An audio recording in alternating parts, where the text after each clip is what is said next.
Je m'appelle Victor Guzman et j'ai survécu au 11 septembre 2001. J'étais au 85e étage quand le premier avion a percuté la tour nord.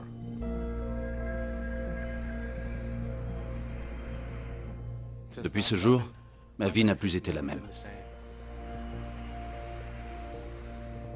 En fait, elle est meilleure.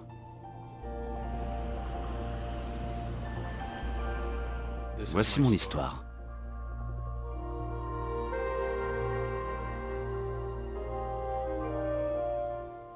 Je me souviens que le ciel était d'un bleu azur.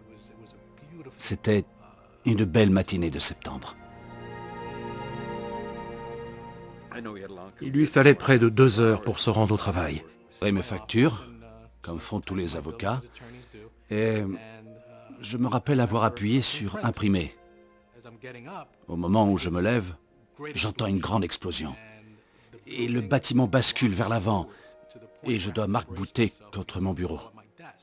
Puis, le bâtiment se redresse. Il n'y avait que fumée et odeur.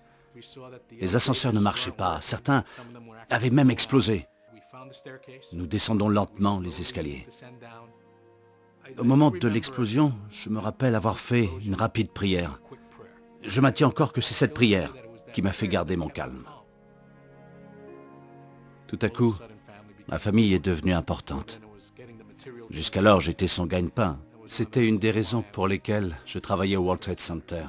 J'allais gagner beaucoup plus d'argent. Il avait commencé ce travail 3 mois environ avant le 11 septembre. Il adorait son travail.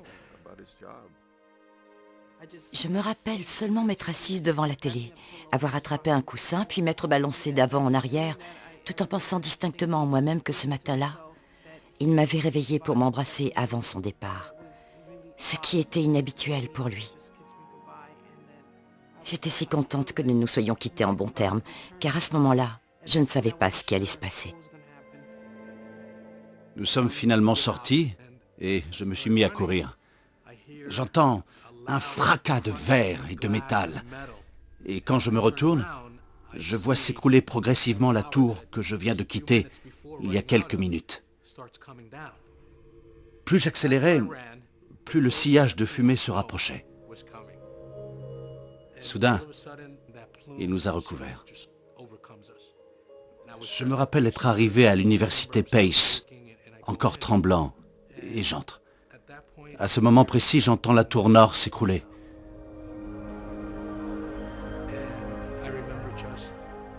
Mes genoux se dérobent et je m'affale sur une chaise. Je me prends la tête dans les mains et la question que je me pose est « Pourquoi est-ce moi qui ai survécu ?» J'ai ensuite pensé « J'étais dans le bâtiment qui vient de s'écrouler. » Avec le passage des années, cette culpabilité est devenue problématique. La première année, c'est la notoriété qui m'a permis de l'occulter. Du style « Ah, ça alors, vous êtes un survivant du 11 septembre !» Je me rappelle avoir fait une dépression nerveuse aux alentours du 2e anniversaire. J'appréhendais de me coucher, alors je veillais tard. Une fois couché, je ne voulais pas me lever.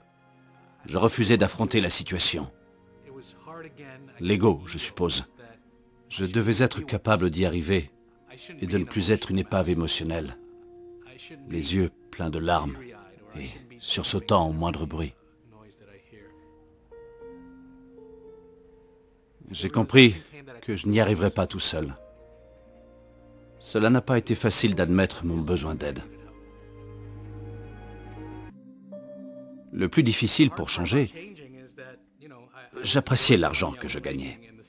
Et j'ai compris que je devais avoir la foi que d'une part, nous continuerions de payer les factures et que d'autre part, nous allions devoir nous en passer. Je voulais un travail qui me permette de rentrer tôt à la maison. J'en ai trouvé un à Newburgh qui est seulement à 30 minutes de chez nous.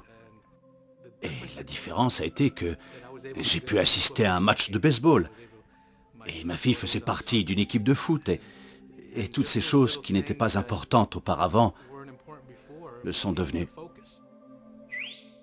Ouais? Étude des écritures, allons-y! John, Quoi? allons-y. Une chose qui nous manquait, parce que je n'étais pas là, était de nous asseoir en famille et de lire les Écritures. J'y ai trouvé une seconde vie. Je m'y plongeais et j'y recherchais de la consolation. J'ai continué de le faire et j'ai voulu que mes enfants en bénéficient. Je voulais qu'ils aiment les Écritures. J'ai vu au travers de la vie du Christ que c'était lui le guérisseur. Il allait me réconforter grâce au sacrifice qu'il avait fait. Il n'était pas question de la recherche de l'argent. Il n'a pas parlé des 4 heures pour se rendre au travail. Il a parlé d'aimer les enfants par la manière dont il les a bénis tout au long de sa vie. Cela m'a ouvert les yeux. C'est ce qui a vraiment fait toute la différence.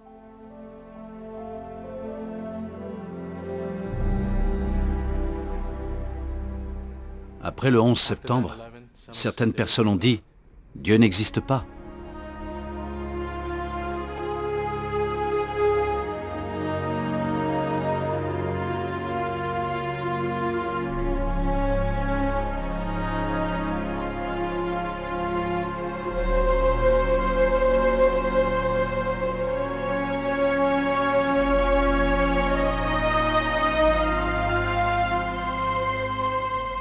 Pour moi, il n'a jamais été aussi réel.